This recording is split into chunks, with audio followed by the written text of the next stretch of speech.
Hello, everybody. It's Congressman Jamie Raskin from Maryland's beautiful 8th Congressional District. It is my favorite time of the week, Local Hero, when we get to recognize and interact with the people who make life in our community so awesome. And today, it is my great pleasure to introduce you to our local hero, Rebecca Henson, who is the founder of the Springsong Museum. And we're recognizing her for this great cultural, historical, environmental achievement and for all of the environmental advocacy that she's engaged in. And so first of all, welcome Rebecca, straight out of Woodmore in Silver Spring, the heart of Maryland's beautiful 8th District. Congratulations on being our local hero this week. Thank you so much. So you launched the Springsong Museum back in 2021 with the mission of creating a museum to connect community and nature through the wonder and the awesome wisdom of Rachel Carson, and to bring to new life a previously vacant historical industrial building and site in Silver Spring, right near Trader Joe's, off of Colesville Road, a site people have probably passed by a million times, but maybe have never turned into. So I wonder if you would tell us somewhat the genesis of this project, how it got started. I know you did some work on it with my wonderful friend Julie Farkas, and then where things stand now and where it's all going. Absolutely. And I just want to thank Julie Farkas and so many other volunteers and staff who have been with the project since day one. So it's been, I've been a squeaky wheel or putting puzzle pieces together to make this happen soon, but it really has been a community effort, and I think it's only happening because of that. But so yes, as you mentioned, I live in Woodmore in the Four Corners neighborhood of Silver Spring, and we are so lucky to have the beautiful Northwest Branch Stream Valley. It's up the Anacostia River. It's the longest tributary of that river, and right kind of in almost in the center of neighbors of the Northwest Branch, right? Exactly, yes. So I volunteer also with our the watershed stewardship organization here that helps keep an eye on that beautiful resource and source of inspiration for so many of us, and source of recreation and even drinking water. But that is also a place where Rachel Carson drew her inspiration from, was that same watershed, and also the Sligo Creek watershed. But right along the Northwest Branch of the Anacostia River meets Colesville Road, US 29, heading kind of northeast. And like you said, there's a Trader Joe's, there's a gas station, and there are these two vacant buildings that have been vacant since almost the time when Carson passed away in the early 60s. And it's right at the center, right at the heart of our community here. And it's been vacant. And so as a community member, one of the two inspirations for the project really was that I was hoping to think of a creative way to bring new life to those buildings, and to that area of Burnt Mills as well, because it does sit on those 21 miles of trails that connects two counties in our state. And the added benefit, as I found as I started working more on the project, was that Carson lived on either side of Colesville Road when she wrote most of her books. So she lived the longest here in Woodmore. And then on the other side, she lived in Quaint Acres, the part of Silver Spring. And she adored this exact stream valley. She gained inspiration. She was motivated by the bird song and the frogs. And so it was a perfect combination of wanting to bring this new life to a vacant spot, and bring some joy, have a place of renewal. And then it just happened to fit perfectly with my local hero's life, Rachel Carson.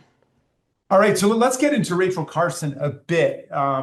And I think we're going to have lots of other opportunities to celebrate her and toast her. But let's talk somewhat about her life. Most people do know of the role she played in combating DDT and really launching the environmental movement with her remarkable book, Silent Spring. But that really just scratches the surface of the things that this incredible woman was involved in. And I wonder if you would say something about all of her work on the oceans, on the environment, and then how she came to write Silent Spring.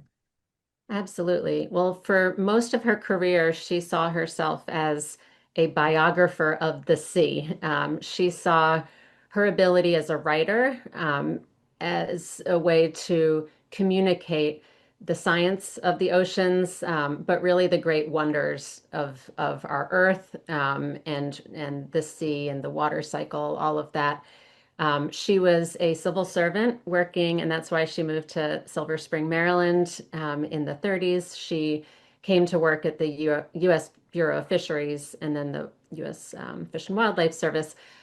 And her job there was to communicate with the public about these wonders, to get people excited enough to respect the new wildlife refuges that were popping up around the country and especially around here on the eastern seaboard. So she became quite good at communicating science, and that was her goal, to communicate, to make nature and science feel accessible to all of us. She had a degree in biology, and then she moved to Maryland initially in 1929 to study at Hopkins, and she never left Maryland. She And, had a summer home at the end of her life, but she was a Marylander since 1929 through the end of her life. and she, of course, absolutely loved and adored nature and the great outside, but she said it was not just for scientists, it was for everybody. And she also thought that science was for everybody and that everybody could be part of science, right? Absolutely. And that's why she wrote in a way, she really embraced the art of the written word. And she was able to communicate science in a way that didn't dumb it down for the general public, but that really gave people a sense of that wonder she felt when she either learned something new or saw something, for example, in the Chesapeake Bay that piqued her interest. So it was almost giving them some of that giddiness, making it contagious to want to know more about where we live and what's under our feet, what's flying over our heads. And so she did that in three very successful books on the oceans, which And that was were before Silent Spring. it was before Silent Spring. So Silent Spring was more or less kind of the coda to her, her career that was spent on opening our eyes to these wonders, getting us engaged, making us feel comfortable in the outdoors. Her 1956 article that she wrote while living here in Four Corners was about helping children connect to the natural world, that they and it was interesting. She put some responsibility on us adults, and for us, just for one adult in a child's life, it could be a parent or a school bus driver. It doesn't matter who, but to nurture that connection that children naturally have. And she found too that that older person benefits so much from seeing through a child's eyes, from seeing the excitement when a leaf falls, or the water swirls around in an eddy. So that was something while she was primarily writing about the oceans up until Silent Spring. She was writing for to give us a source of strength as well, personally. So it Yeah. was about the environment, but it was also about people. It was about helping us to understand this world that we live in so that we have that strength, so that we realize that the changing seasons, changing might bring some anxiety. That's part of who we are. That's part of what we're made of. And she believed so strongly in that strength that comes Well, with that's it. beautiful. Look, tell us about, I came the other day when you had like a big celebration. I can't remember what it was called outside, but we did not get to go inside, or at least I didn't get to Correct. go. Yeah. But just give us a tantalizing glimpse of what it's going to be like inside. Is it going to be organized as like a history of her life and her writings, or is it just going to be more thematically inspired by her passions? What's it going Yes, well, it will be a lot in a small space. So we will be doing a major adaptive reuse of these old pumping buildings that are owned by Montgomery Parks. And it will transform those buildings that have been vacant for almost 6 decades into something that really, really feels welcoming. As I was saying, Carson believed in making nature feel accessible. It was a lot about feeling before you get to that knowing or learning. So the feel is extremely important to us, and we want to have people feel welcome to the museum, but also to those 21 miles of trails to the native gardens that we'll have there. We'll have a wheelchair accessible overlook because right now, if you're in a wheelchair, you're not going to be able to see that drama that's right there at the fall line where the Northwest Branch the Piedmont Plateau meets the coastal plain along the Northwest Branch there. So Yeah. it will be interdisciplinary in nature. It will, because Carson really leaned on creativity to explain science. We'll have elements of visual arts and music, but we want to spur contemplation, slow you down, allow you to observe what's out the window, but also the artifacts that we have of hers. We have a great partnership with Fish and Wildlife Service, who has a number of her items that will finally be displayed. This will be the first museum, first permanent major exhibit in the world for her.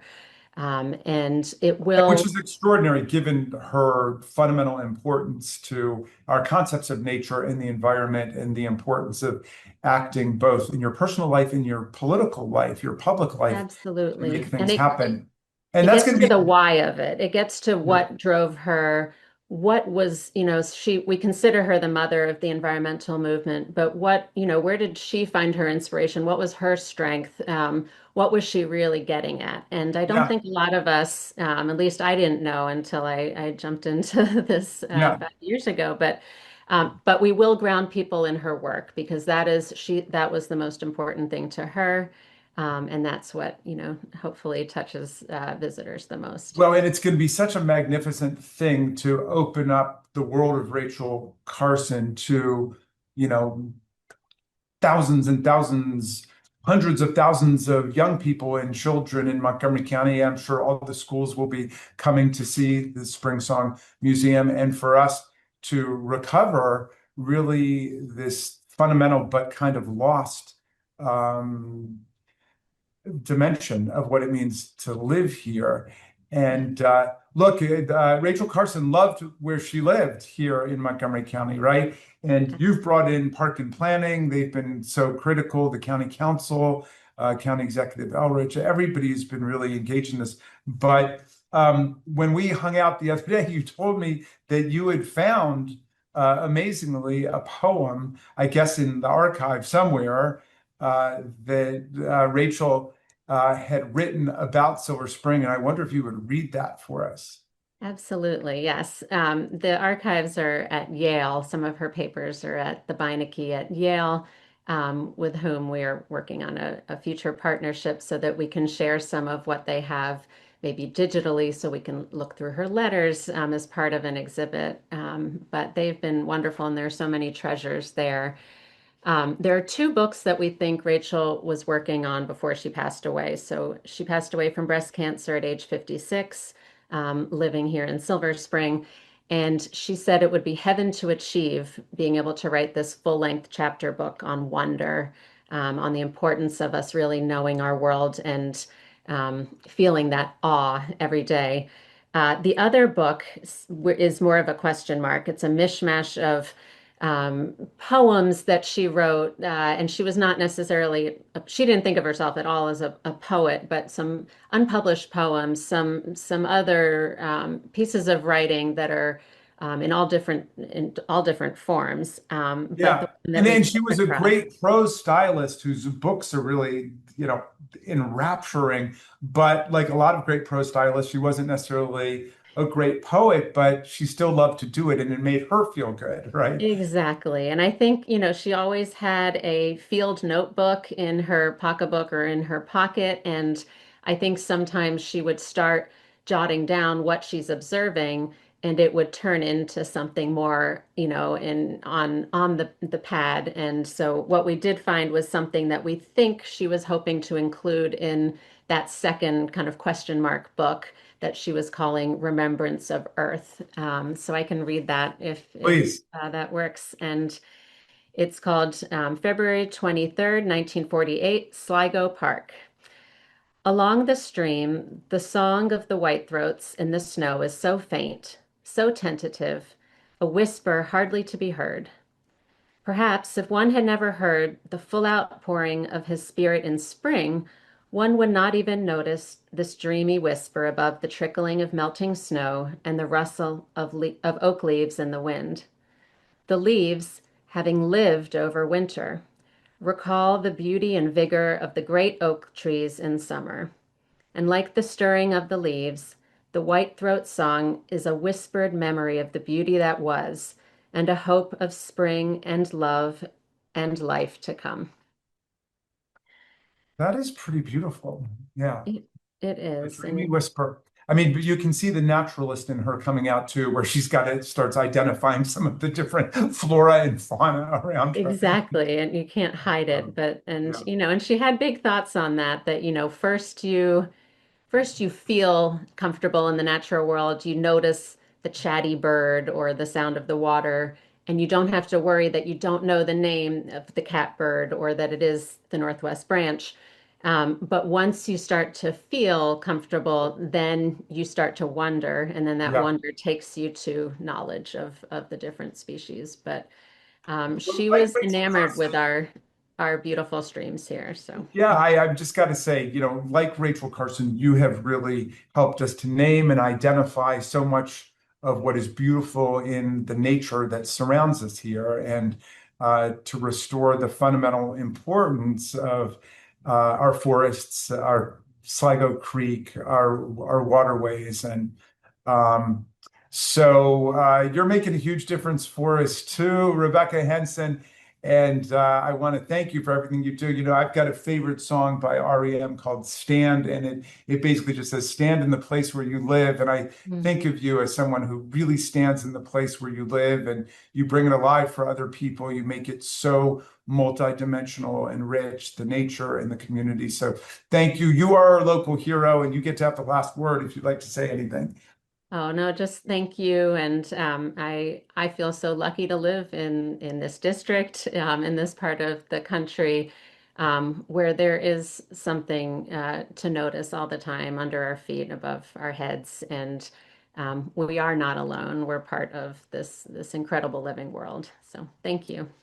Community, nature, history, our local hero this week, Rebecca Henson. She's got it all. So thank you. And I failed to mention that you got your BA in history from Vanderbilt University and your MA from the University of Bath. And I know all the graduates there are so proud of everything that you do. Thank you, Rebecca Henson, founder of the Springsong Museum, our local hero. And happy Thanksgiving, everybody. Although we'll see you for a special Thanksgiving Day episode of Local Hero 2.